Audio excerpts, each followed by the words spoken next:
Welcome to Mastering Git. Git is the most popular version control system around.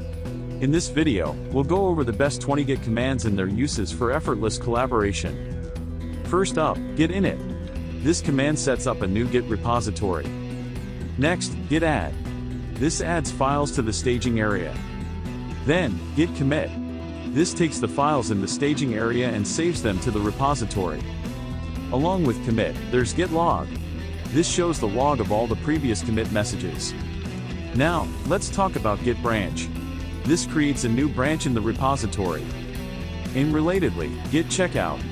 This switches between branches. Coming up is Git pull. This fetches and merges changes from the remote repository.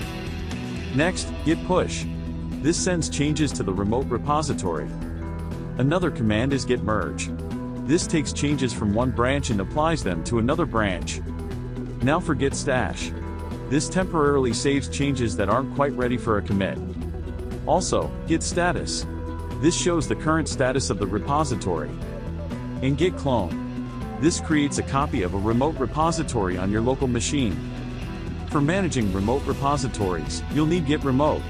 This shows the remote repositories and their URLs.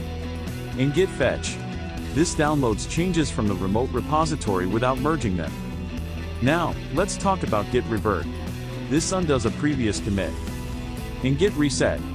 This resets the repository to a previous state. Finally, there's Git diff. This shows the differences between files in the repository. Thanks for watching. Subscribe to our channel for more great Git tips and tricks.